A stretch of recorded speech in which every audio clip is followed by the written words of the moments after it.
have dogs, you know they love treats, but giving them human food is not the best for them. And some store-bought treats aren't great either.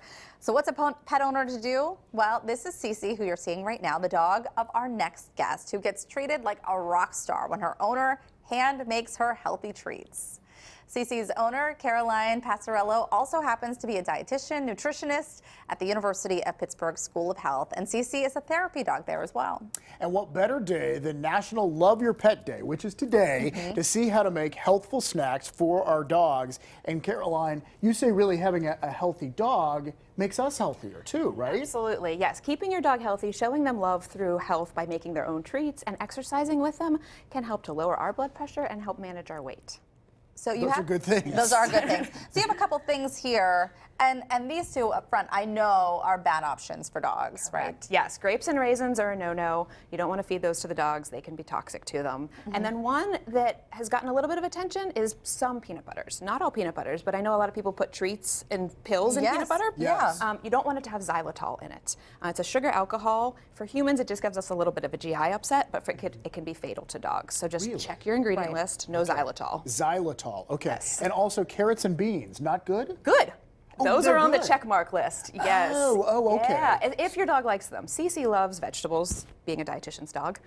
So those are the healthy. things, like out of human food, those are things you can feed them. Correct. Yeah. Yeah, Is like quick, easy to go carrots and beans, but you can also make homemade treats. So All let's talk about that. How do you make your treats? So this is a carrot pumpkin bite. So it's literally canned pumpkin, shaved carrots, rolled up with a little whole wheat to keep it together, bake it.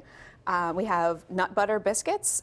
So we used a sun butter and a peanut butter, and it has whole wheat for fiber. And the biscuits, the bites also have the vitamin A, so it helps the dog's eyes just like it helps our eyes. And we have puff pies that kind of taste like gravy-soaked biscuits. We really want to feed Cece, but I have to tell you, she is currently asleep on my feet.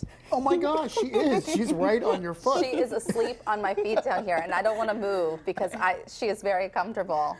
So does she have a preference? does she have? She's like, no, No, not I'm interested right now. These heels are so comfy. You make a very nice pillow.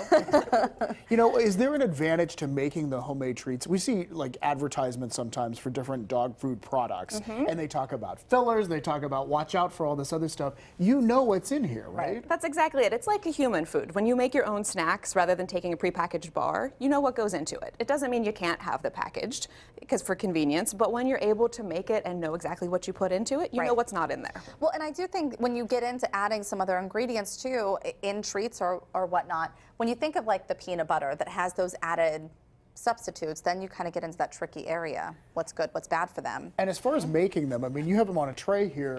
You have little like cookie cutout things. And that's so essentially cute. what you're doing. You're making cookies with this recipe, right? That's exactly it. You roll it out, you cut it with the cookie cutters just like you would make a cookie.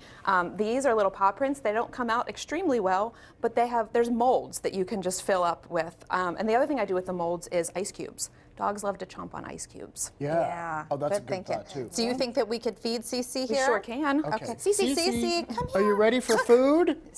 Oh, I love her little Cece. scarf, her Pitt scarf. Yes, because she's going to Pitt after this to do some therapy for midterms. That's awesome. Yes. She's ready. Okay, Cece, you're a good girl. She gives paw? She does. Okay, paw, Cece. Oh, two paws. Okay, good girl. Good girl. Great. Does she have a favorite out of these three? No. The treats? She does not discriminate when it comes to food. Is it okay if I give her a pumpkin one then, too? Absolutely. All right, Cece. David has one. So how did you do it? Paw?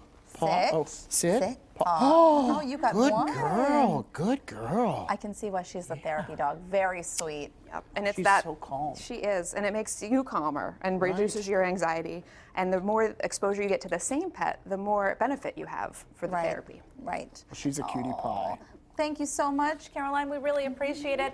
And you can look for Caroline's dog treat recipes on PittsburghTodayLive.com. We'll have them up there, nice and simple for you. Yeah, nice to meet you too, Cece. Thank you for coming. She's looking for another treat.